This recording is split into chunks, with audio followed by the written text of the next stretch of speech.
and share your stories, who you are, what you're doing, and let's go, man. Absolutely. Oh, my God. So, man, born and raised, of course, in Las Vegas and whatnot. I lived there up until about 2011. And back in 2009, I felt that urge. It was like an intuitive nudge for me to just go travel. So, in 2009, I had a friend out there in, North Sydney, of course, in Australia. So I hurry up to book this plane ticket. I went out there to visit her, and of course, that's when the detachment with my family ended up happening because I was no longer life then. And so when I went there, I was basically introduced to an entire new world. So when I came back, I realized, you know what, this reality is no longer for me. So 2 years later, moved there on a working holiday visa, and then after that, in 2012, traveled through Thailand, a little bit of Japan, Hawaii, went back to America, and I'm like, I can't believe I came back here. I was like face palming for about 3 months, the entire summer, right? I was like, oh my God. And you know what? Seeing my family was like misery. The complaining, the not enough this, not enough that. Oh, I should have done this. It was like a shit festival. You know what I mean? And I said, I got to get the hell out of here. So a year later, came here to Thailand, and that's when the real journey began.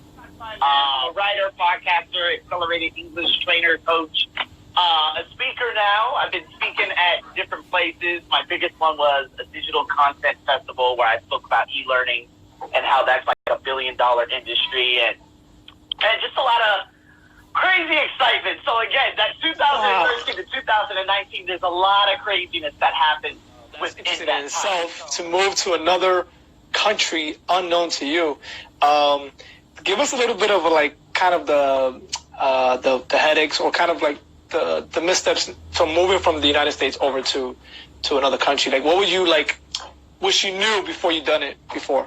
Obviously, no regrets, but to not compare it with America, and that's what really made me not live the entire Australian dream, whatever that is. That's like you have probably like a life journey of like in a short span of about 20 years. Somebody else in like what? In like 7 years, 70 years. Yeah, that's what I've been saying. Like these last 6 years, man. I feel like I live more in these 6 years than a lot of people live in 100.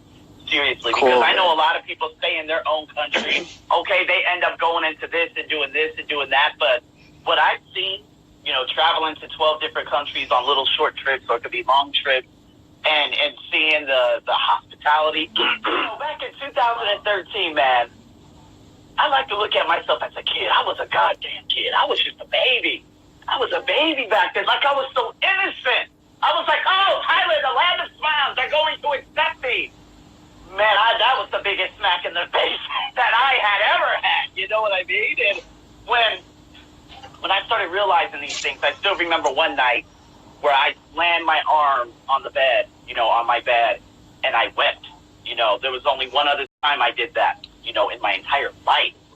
And then I realized, okay, Aresenio, this is going to be a battle. But I never thought about quitting because there was no net. This is why I love Eric Thomas. He says, a lot of you, when you have problems, you have something to always fall back on. Hey, mom, hey, father, hey, this, hey, that. I have nothing. I literally disbanded that entire relationship with my Thailand. I let the negative opinions of some of these people who believed in a false reality and a monolithic perception to create everything, my environment around me. And it wasn't until you're looking at this book at the end of 2015, Napoleon Hill, and I heard a voice in the morning. It wasn't a real voice. I wasn't having like these weird episodes, but it was like, go to the bookstore. I said, okay, I'm going to go to the bookstore. Went there, and it guided me, whatever it was, guided me to the personal development section. Remember, I had no idea what made me create a podcast, because there was another colleague of mine saying, hey, Aresenio, you're not utilizing all your skills. And I said, what do you mean by that? He said, you need to make a podcast. You have a story. And I'm like, what am I going to talk about? He's like, you'll figure it out. And I'm still in contact with him today, and it's just so amazing because his life is just, whoa, it's just amazing. Irish guy, right?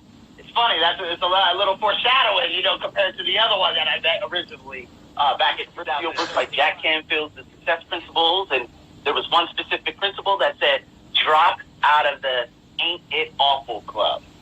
These men, again, Gary Vee says, drop one loser friend, add a winner friend. I say, you know what, look at your environment and do a nice, thorough cleansing of what the hell you got around you. The personal development, how are you rating yourself, right? Your physical environment. I'm talking about where you live and the place you work at. What would you rate yourself on a scale 1 through 10? How about your family and friends? This is the biggest one because that's the strongest influence. And so again, a lot of relax and get some of that kickback time because again, that's essential. Are you mindful? Are you meditating? Are you writing down different things? What's your routine? These are all actionable steps that people could take. Whew, that was a rant. Sorry, Anthony. No, I love it. Impactful book. I'm gonna say the bundle, the 2 books that were the most impactful have to be the Stephen Covey, The 7 Habits, and The Speed of Trust. Just because I understand so many behaviors, I understand like the emotional basics.